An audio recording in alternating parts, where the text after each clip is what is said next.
the mission story that I'm about to share, this isn't the like, I don't know, clear-coated polish. This is the like, it's real missions, and it's at least what have I experienced. And there's a lot of lessons I learned along the way that I'll be sharing in other videos.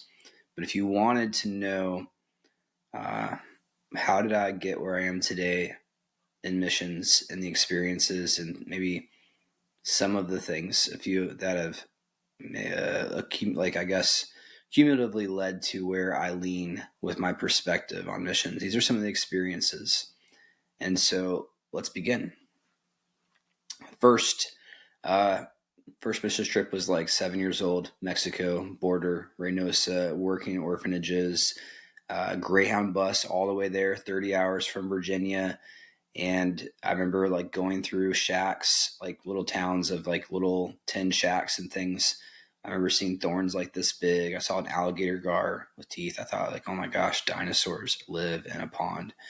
And I remember like running around playing with kids at the orphanage, and the tracts or gospel presentations were being made like in this, I guess, community that was certainly very poor. And we went to Mexico twice. So that was first. There's another one around 9 years old or so. And then did some trips to Costa Rica. And missions was something brought up in like my Christian school environment a little bit. Like I just knew from church, from these trips, like missions is good. And our family is very involved in missions. My oldest sister had done YWAM. And had been to India, like her and her husband had done like a lot of mission stuff. He had gone to China smuggling Bibles. So I've grown up around this quite a bit. And I think my dad, having been such an advocate, he passed away, but having been such an advocate for the Native Americans also kind of gave me a bit of an interest in culture different than my own. So there's just some things, right? Like, but then there was the like come to Jesus moment, which I shared in another video. You can check it out. I really shared that video in a way that I hope maybe God uses to speak to some people out there through that story. But I had this come to Jesus moment where I gave my life back to him. Even though I grew up in Christian school churches doing these trips, was not following Jesus. And then when I chose to follow Jesus, I did YWAM. I was with him for a whole year. And basically since like 2008-ish, like I have been in ministry environments, pretty much immersed in a lot of different environments, from YWAM missions, helping the church plant, tons of different ministry opportunities there while in the States, and then full-time missions and then full-time staff. But this is focused on missions. So YWAM went to the stands, and we were there for 3 months in Kyrgyzstan. And I loved the country. I loved being able to snowboard, and the idea was to share the gospel by building relationships through snowboarding with the locals, teaching them to snowboard. I don't know that it was that effective because we didn't really know the language. And so, when I think about YWAM, like I was very immature, made a lot of mistakes, and our team made quite a few mistakes for sure in Kyrgyzstan. And my leaders during that discipleship training school put up with a lot. And if you don't know this now, like I never thought I would still be doing ministry. I never thought I would be in ministry. That was never the goal, has never been to be in ministry. Maybe now it's like, I just want to, I want to serve God. I still don't want to be in ministry. Like I want to serve God. I want to have a high impact I want to be obedient and faithful. I want to use it's like the more experience he's given to me in ministry environments, the more than I want to be faithful to use the talents, like the parable of the talents for the kingdom. Right. And so maybe now there's more of that, but it still isn't like ministry is not the goal. It's now, how do I make disciples effectively?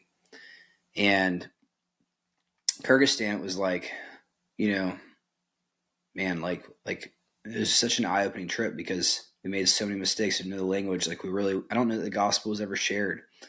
I don't know that it was really effective. and yet it was eye-opening. And the cultural, the visiting that country, and my own challenges and hardships, and having, I guess, a safety net within that community to fail and to grow. Certainly that time at YWAM grew me, but like, I don't know. I contemplate short-term missions given that context. That looking back now, I think we potentially did a ton of damage to the locals there because of our immaturity in a closed country. But anyway, I have a video on short-term missions and how I do it differently. You can check that out. So that was Kyrgyzstan, right? And then from Kyrgyzstan, I came back. I got involved with a church plant and a young adult ministry and another church. Like I was just living back in Colorado Springs. Came back from YWAM. Like I was living on a friend's basement floor in a sleeping bag with just a suitcase for 6 months. Like I just, whatever I had in my Jeep that I could pack with me is what I had. And I'll focus on church stuff in another video. But I remember this, it was probably like, missions was not on my radar. That's the point right there. Like after the Kyrgyzstan trip, I wasn't really like thinking missions. Like I cared about missions. I was kind of turned off. And I just didn't see what I had hoped to see in missions on that trip. And I'm at this big, huge young adult ministry called The Mill, and they had this promo for missions come across the screen. And maybe this is about a year later or less after the YWAM stuff. And it was like they featured all these different places they were going to do missions for these like 2-week long trips. And Peru popped out as a place of serious interest. Of like, wow, like jungle. And I'm thinking like unreached people, tribes, uncontacted. Like, I mean, I'm just like I remember like feeling very moved, very excited. Like I felt like God, I mean, it was an intense. And then I was also still like kind of disillusioned with missions a little bit, like, and I did not move on it. And there was this, like, I kind of wondered, like, did God invite and lead, and yet I was ignoring him because I was serving a lot in church and in different ministry capacities now. And then one of my friends ended up being like, hey, you should apply. Like, you should apply to be a leader and to co-lead. And I'm like, I don't even know, 19, 20. This is a young adult ministry. Like I was quite young, but I had a lot of experience now because of the YWAM stuff. And I was like, wasn't really sure what to do with that, but they ended up reopening it and asking for people to apply. And I felt then like I had possibly been disobedient to respond to God the first time. This time I went ahead and applied, did the interview stuff. I ended up being accepted as a leader to co-lead with Rachel. And we took a team of young adults to Cairo, Egypt. I wasn't expecting to go to Egypt at all. I really wanted to go to the jungles of Peru. And the trip to Cairo, Egypt was good. I mean, it was a great opportunity for me to grow in leadership and leading a team with Rachel, leading people, even older than me. And then Cairo was very eye-opening. It was the first trip to the Middle East. And I mean, I loved it.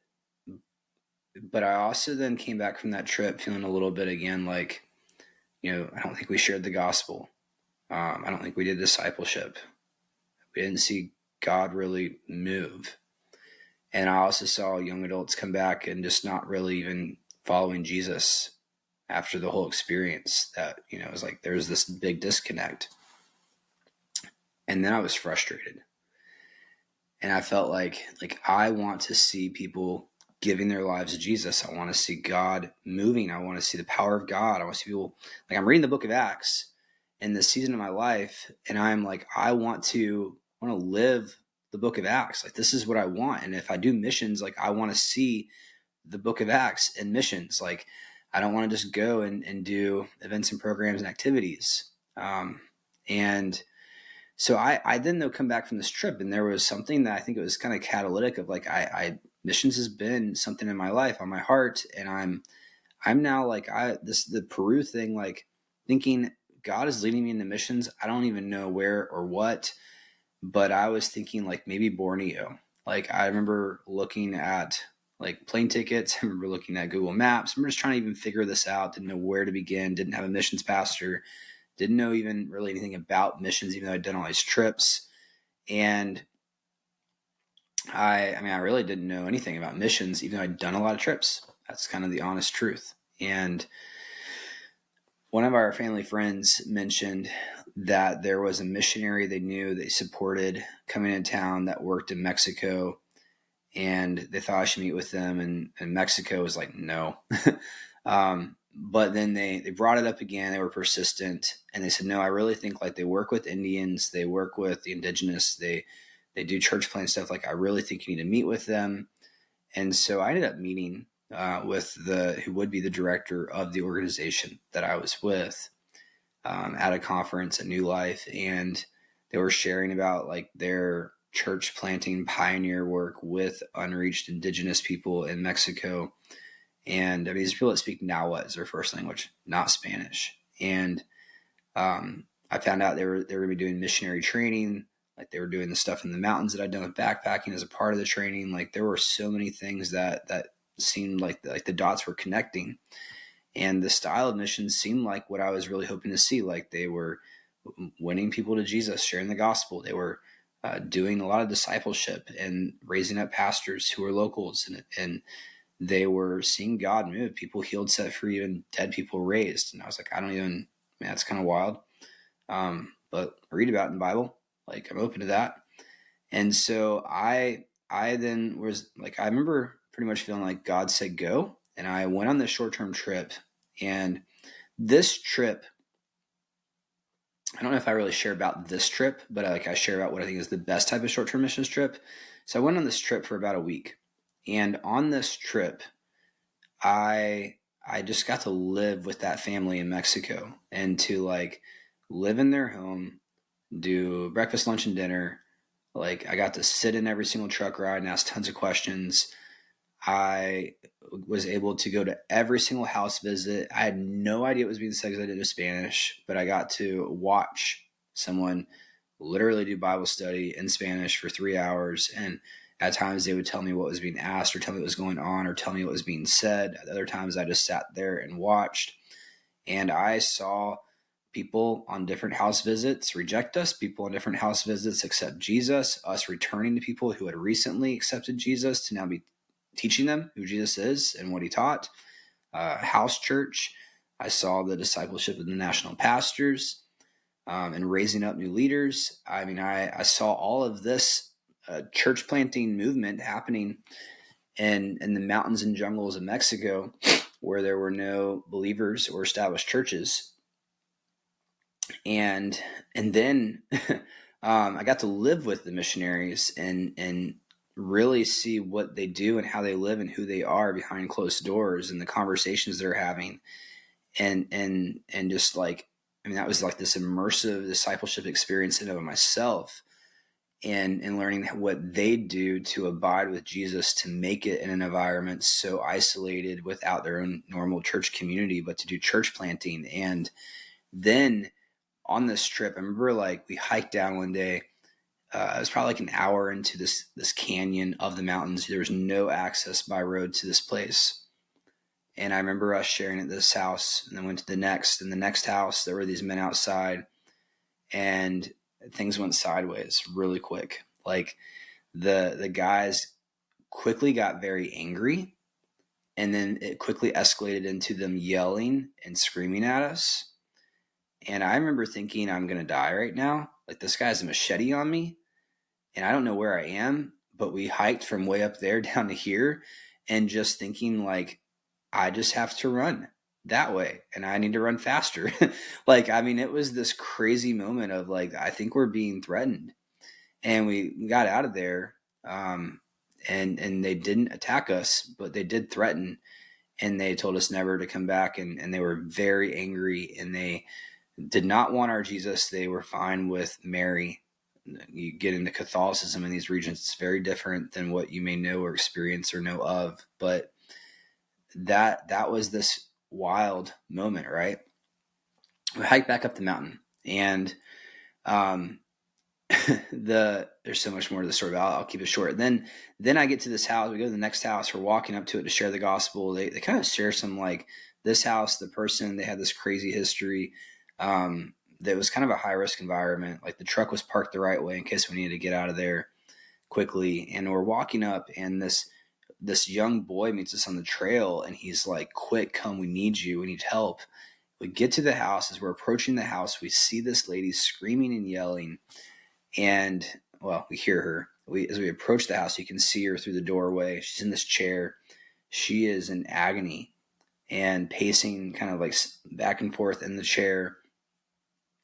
And we ask if we can pray. We began praying, and it wasn't like we just prayed and all of a sudden she was set free and healed. It was like there was a long 10, 15, 20, I don't know how long we were there praying.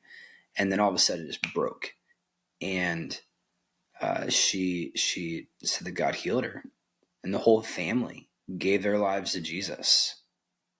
And it was this wild, incredible experience. And so I knew at that point, like, I already knew, I felt like God told me to go, even though I did not want to go to Mexico. But I understood the importance of people who had not been able to hear the gospel hearing it.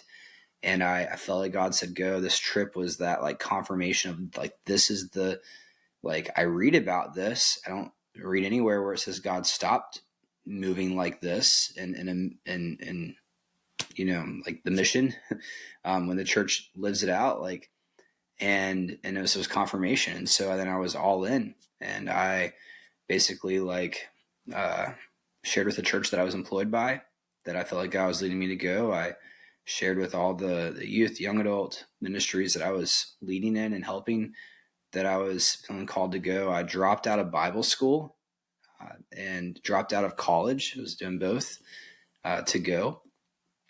And I just did what I could to raise support, sold a rate to tell everybody no and write a letter. Did it. And I made it to Antigua, Guatemala, early 2011. Got into Spanish, and met Brittany there, who you'll get to hear from in other future videos. But our life is crazy right now with a 3-year-old and a 1-year-old, and us trying to figure out how do we just healthy rhythms of the investments of time and energy in different places that we want to pour into. And so you'll get to hear from her. She has a ton to add and value to give. But I met her in Guatemala. She's from Virginia. She was there doing her own mission stuff with AIM, Adventures in Missions, 11 countries, 11 months, serving different missions areas in each country. Met her in the first month. She was not into me. That'll be a fun story for later. In fact, she was very offended, but then she came back and apologized. Leave it at that. And Tyler, Tim, and I, you know, we all quickly learned Spanish in that, like, 6 to 8 month window. Guatemala was hard. I mean, Antigua, Guatemala is not hard. The pressure we put on ourselves was hard. And I mean, like, by the time we were done, like, the very first time we all preached in Spanish, like, we had met this pastor of this church in, like, I don't remember exactly what zone it was. It was Guatemala City. It was a place where you don't want to go, but we went, and there were, like, gunshots being fired, like, from gangs, and it's a very gang heavy area, Guatemala City. And I remember, like, I mean, can you imagine how bad our preaching must have been? But they had us there, and I mean, we felt like, you know, we were the biggest, like, I mean, we loved that, like, risk-taking opportunity to go to this place that you shouldn't go, to be able to preach, because we just wanted an opportunity to preach. And it was cool. I mean, God seemingly showed up and moved at this time, and we began to find opportunities to go and share and preach. And in Guatemala, with the goal to get to Mexico. And all of us knew we were signing up with this ministry.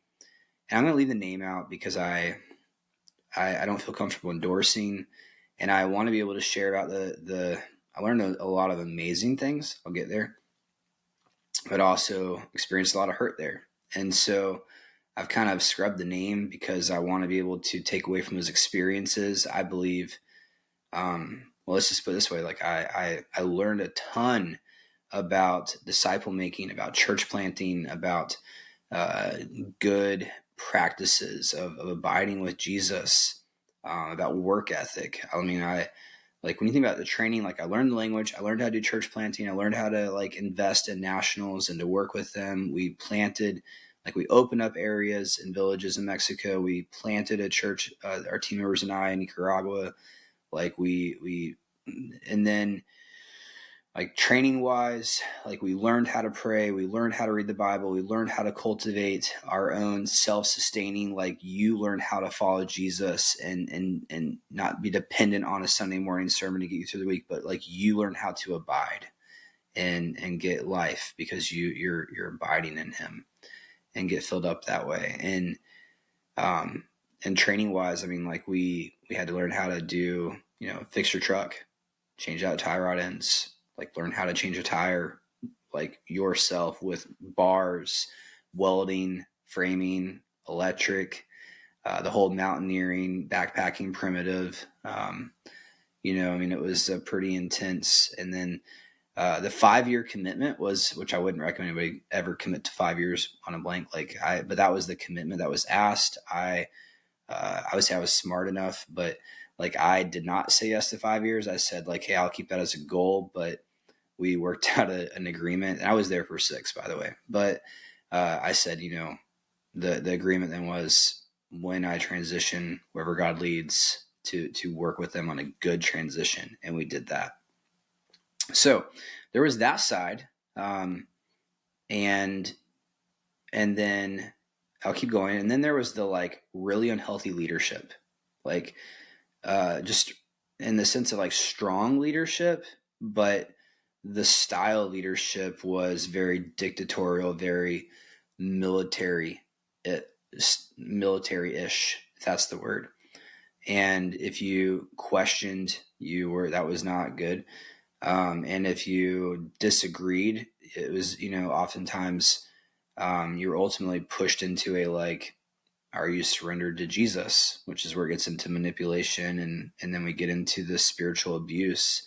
And there was spiritual abuse, and it wasn't, I don't think, done out of like a desire to like, there was no desire to hurt people, but there was a desire for control because they wanted to try so hard to train missionaries and the environment they came out of, which was very successful at church planting, at reaching these hard to reach indigenous people, but very unhealthy, like missionaries who stayed, the quality of life and the joy was not there, but these were hard, seasoned people who did stay, that like they had risked their lives for the gospel and opened up hard to reach places.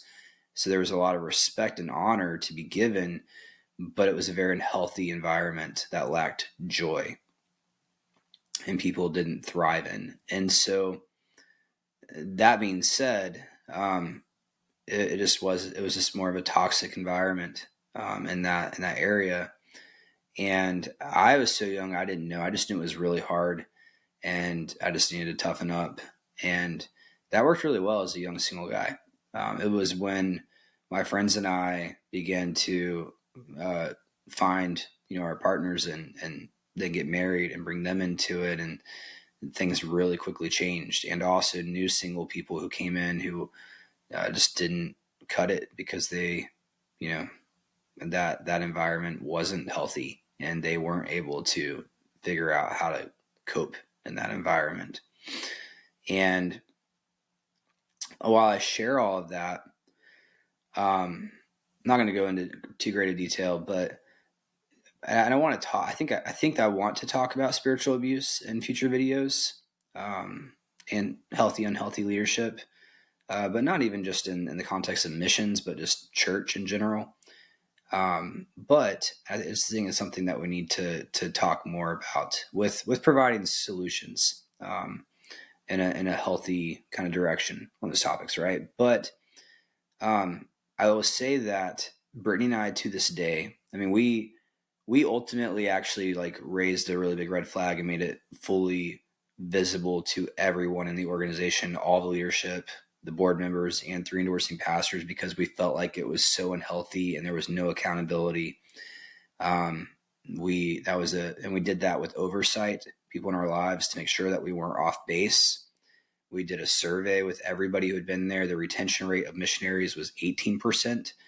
Over the course of since the inception when we did it. And when we did that, that was like, I don't know, at 10 years, it was 10 years of age. And so there really were, it wasn't like we were the issue. We brought our own issues. But the issues of the culture were much greater and harmful, and it was impacting almost everyone. And people were leaving very hurt, feeling, and casualties of the mission field, not by the hardships of like the locals, the indigenous missionary work, but by the pressure and expectations and leadership model. Now, what I wanted to mention a minute ago is I share this, and if you're watching, like, why does this matter with missions? Well, if you are being led to the mission field, you're going to learn like the culture of team and leadership and how teams work and who is leading and pressure and expectations of how people live and what they do and what is work-life balance and itinerations.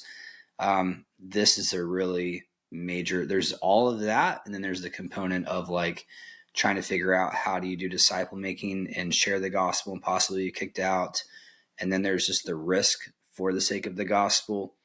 But the more people leave the field because of conflict with coworkers than leave the field because it was hard culturally. So it's very relevant. And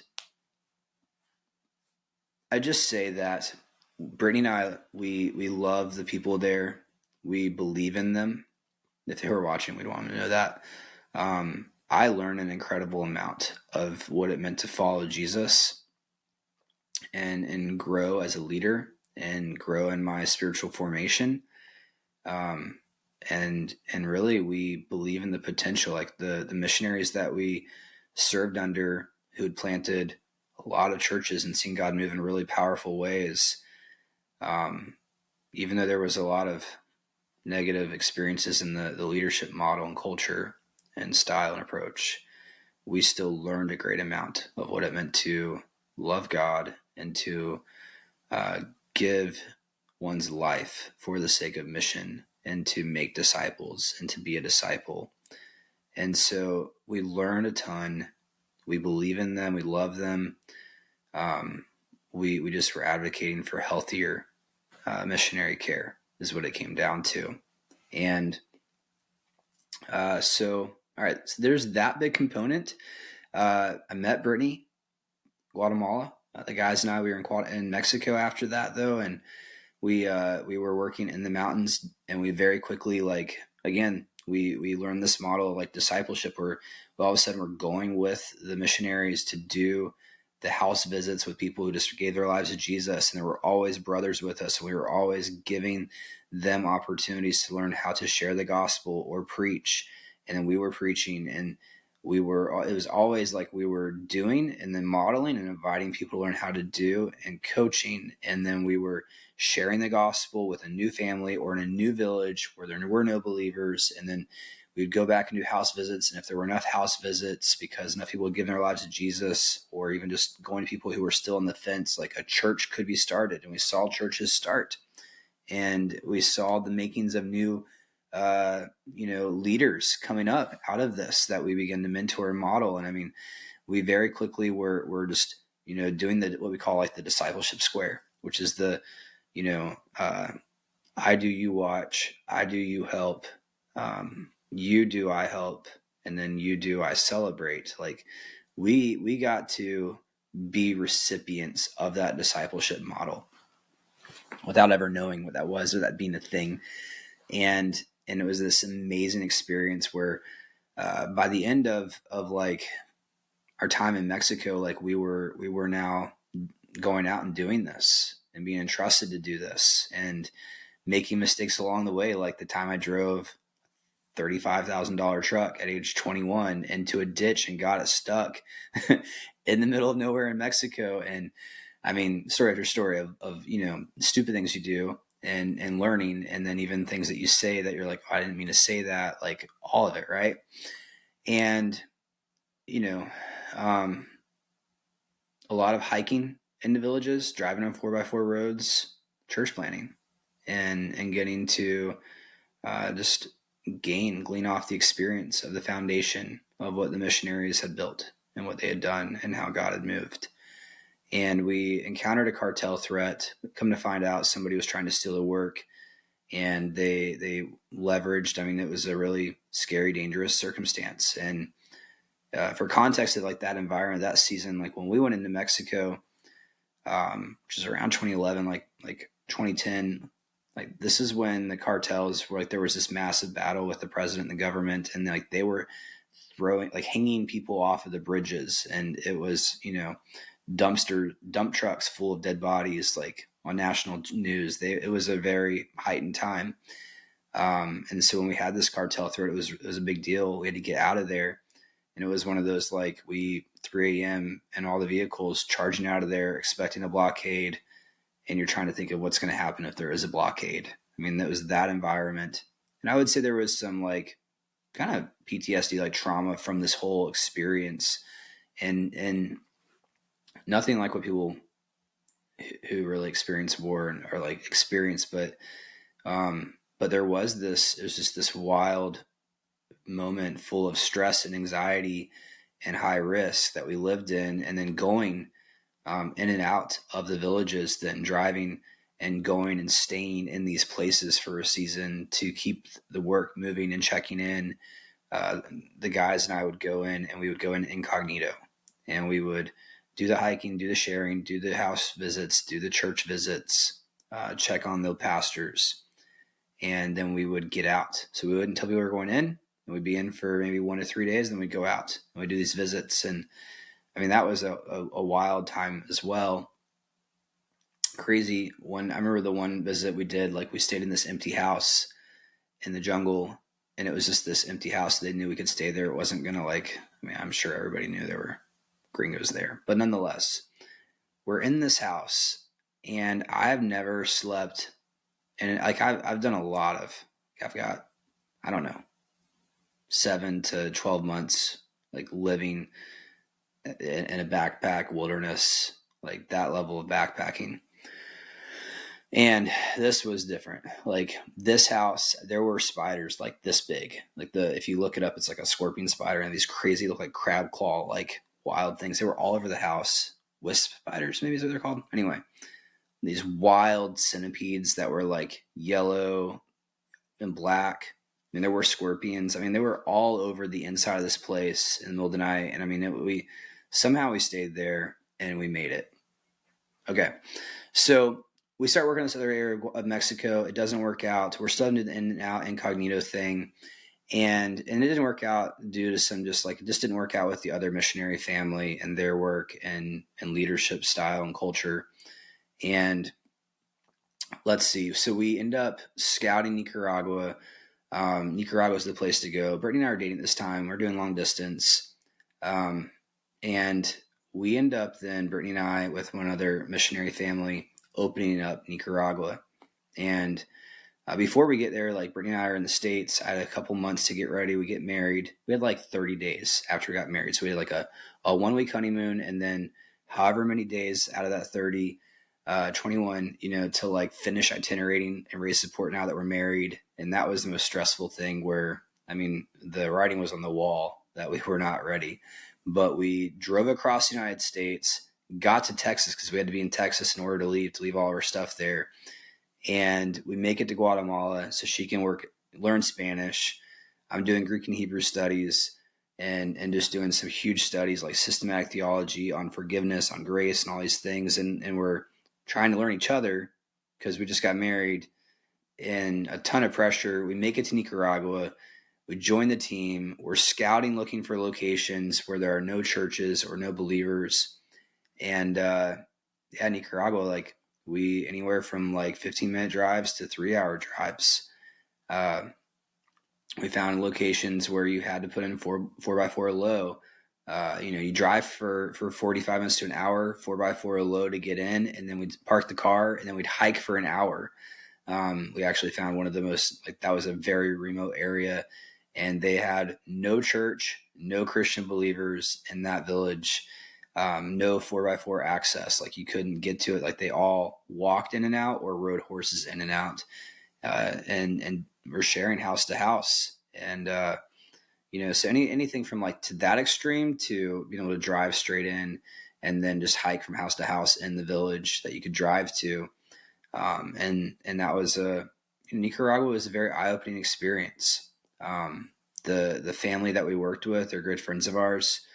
We learned a lot from them. They were very patient with us because we were a mess, having been newlyweds and trying to navigate the pressure of the mission field and the organization, and our own working out how to be kind to each other, me being kind to Brittany. And that was hard. That was a hard season, but we by God's grace worked with that family and were able to find a location with no church, and we're able to plant a church with them. And to this day now, the people who've gone after us, like, they've done so much and invested so much and continued to raise up leaders in that location. It's really cool to see. Now back to our time there, I kind of look back at time in Central America. I think when I realized while we were coming to a transition in Nicaragua, we knew that new missionaries were coming. We knew we could transition well. We could hand off to them what we had started with the other family. And we were praying about Iraq. And one of the insights we had was like, do we go find somewhere even more remote in Nicaragua? But like, there were just churches all over Nicaragua. Like, we were always passing churches to find a place where there were no churches. And then it was like, it's hard. Like, do you work with unhealthy or churches that just do things differently, or of other denominational, like, do you help them do what we're doing with the church planting work? Or do you just reinvent the wheel and pass them to go do it on your own because we can do it quicker, better, whatever, or we think we can? And I really kind of at that point felt like, man, like that was then when I just realized, like, I don't know how I feel about passing church after church on the way to find places. Even if there's a place where we can hike that has no church, like, they all still come into a place to get food, rice and beans, and trade where there is a church. And it was very thought-provoking. I'd heard about some of this 1040 stuff. It was very threatening feeling. It was very threatening in the culture of the organization, because if you get into unreached and reached definitions, that then is a big challenge to the places that we were working and living in, and what people had spent their lifetime working at. And I don't know, Brittany and I had watched this movie, this documentary about Iraq, and then we just felt like we want to go somewhere where there really is where there are no churches, where there are no believers. We were thinking Iraq. We knew we needed to leave the organization we were with because we were not the right fit. In Brittany's words, is like a round peg in a square hole. I probably said that backwards. I do it every time. But we knew things were not healthy. We were trying to advocate for better, healthier culture and leadership styles. That didn't go well. And we did that with people that we knew and trusted that could challenge us and tell us on the outside, like, are we wrong? Are we having issues? Is the issue us? And then we just realized, like, all right, we're not going to change this. We've shared, and we knew we were going to transition. We were trying to figure out the next. Do we join a team? Who do we go with? All of that. And we come back to the States, and we're thinking Iraq. We're praying about it. Then we were beginning to dialogue with a team about a trip, and I get sick. I get C. diff. And as we are talking and praying with pastors and friends and working through this, between getting counsel and being sick and a lot of prayer, felt like this was not the right time. And we stayed in Fredericksburg, where we are today. And so I will hop over the almost Yeah, I mean, I was on staff then. Did not want to go on staff at a church after being in that environment. Like, I just wanted to get into real estate, and I wanted to do disciple making with no expectations, no pressure. But we were invited to join staff at a church, and we then, after saying no, felt like God was leading us to say yes, said yes. And so, fast forwarding the church experience and opportunity and that whole season, which I'll share in another video when I get to talk about church. Missions basically was kind of off radar. Like, it was something that I just didn't, I don't know. I got so busy working on getting set up in the States, responsibilities at church. Other people were responsible for missions that just didn't feel like it was where God was leading. And then I got into marketing for real estate with ads, and then started thinking about marketing to help our church get more visible online in the community. And in there, I realized, I don't remember exactly how missions came back, but I was just like, oh my gosh, like, you could run an ad and dial in on a really small radius of people that need to hear the gospel, and the ad could be about Jesus. And I was just like, is this being done? And all of a sudden I was interested again, and I was thinking about Iraq because we didn't make it there, but we were interested. And I reached out to a missionary, to a director at a network. That led then to meeting missionaries who were wanting to do this in Iraq, and then leading to other missionaries in the Arab world and connecting with them. And I began helping missionaries in the Arab world in multiple closed countries with social media as a tool to share the gospel. And it works. And since then, I no longer am doing it because we found people who do it way better for different reasons. But there was a season where I was using online tools as strategies to share. It's really exciting. It's cool to kind of be the person over here that if things go sideways, like, I'm on the hook for it, not the people who are in a more risk, higher risk scenario.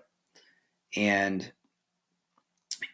there was a meeting that we had. It was when we first started getting things going in one of the closed countries, where we were working on the online plan, on the follow-up for the discipleship that people wanted to learn more about Jesus or follow Jesus.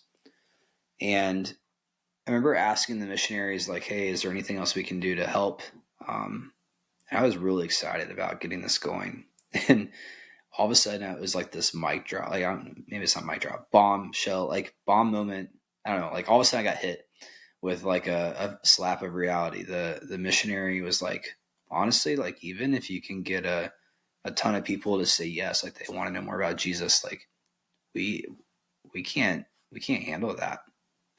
And at that point I was like, it's kind of mad. I was kind of pissed off. Like, I'm pissed off. That was too strong. Like I was very, like, disappointed. It made it feel like it doesn't have enough. Like, I was caught off guard and just like, what do you mean? Like, if you're in a place where you can't openly share the gospel and you're hoping and you're waiting, it's so hard. But their point was, like, they just didn't have enough team members. Like, they were already doing everything required to be there, to maintain the credibility of being there, so that they could share when opportunities arise, let alone doing the discipleship with the people that do want to follow Jesus. And they just were like, how are we going to follow up with these other people when we, like, that is their capacity? It's at max, because there's only 2 families in this closed country. And it just hit me of like, wow, like, if that's the reality and we could get the gospel to so many more people, like, this is the problem is a lot bigger. And it kind of then, like, I really began to think about unreached people groups in closed countries.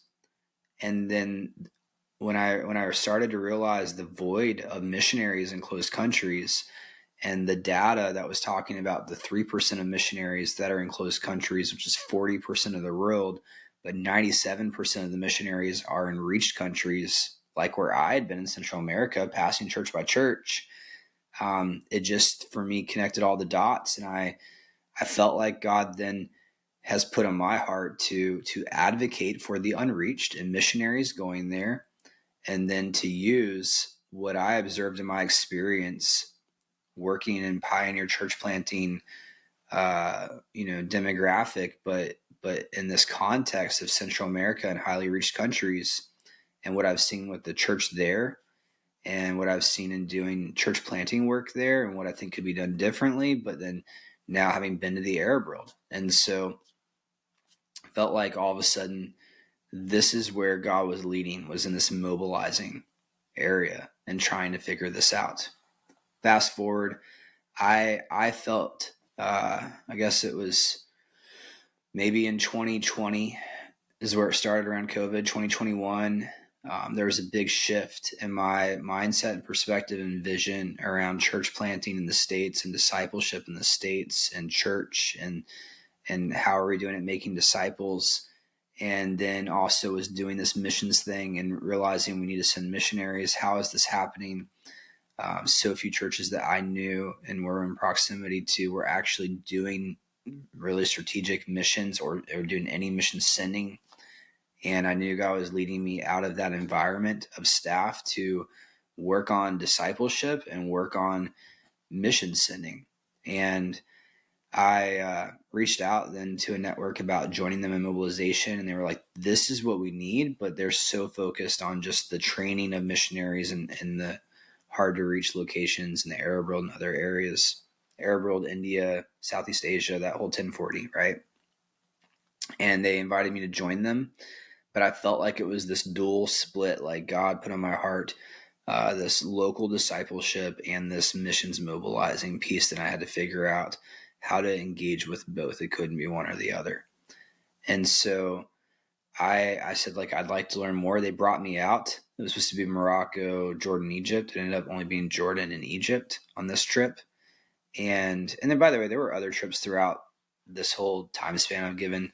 Brittany and I have done a lot of trips, but these are the big ones that I think probably have had a higher, impact on perspective and experience. And so, yeah, Jordan, Egypt it was great. Like, I got to go and stay with missionaries and see the areas where where they train missionaries to learn Arabic, and how they are immediately doing on the go, learning how to do church planting, disciple making movement while they're learning Arabic, and learning how to connect with the community and share the gospel, and getting to ask missionaries about their experience, about the health of the organization. And then it just felt very clear. So after that scouting trip, made the leap and raised some support to be able to do missions mobilizing and local discipleship. Joined a discipleship platform, which I'm very excited to run with, Ordinary Movement, and helping ordinary, everyday people who are going to church, be church, and do church through empowering them to be disciples and make disciples. And so that right there, that's probably the mission story. I mean, there's so much that I could probably I probably could have made this more concise. I always could make things more concise. There's so many other stories like I would love to share about the God moments where he showed up, or where he moved, of people that gave their lives to Jesus, or the way that God, set someone free or healed, or the things that Brady and I saw him do, and opening doors. But this was more about kind of the experience and the missions experiences that shape perspective and maybe where I'm at today. So I hope you found this somewhat full of adventure, and also yet full of the real kind of raw, genuine, like, not just the peaks but the valleys. And it's been a redemptive experience, having gone kind of in that trajectory, and figuring out now how to take everything that God has given Brittany and I, and still then leveraging it and trying to use even more of what he's given us, those talents, for his kingdom.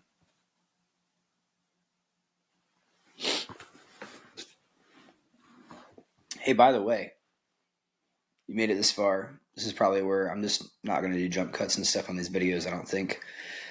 In the description, you can check out, there's a place where you can sign up for a newsletter. I have links, I have resources, missions, workbooks, and where I'm sharing all the videos on missions and discipleship content. If you're trying to figure out where in missions, what in missions, if you want to connect with me, I would love to help you in that journey. So check all that out, subscribe, let me know what questions you have, and look forward to helping you in this journey and joining you in missions.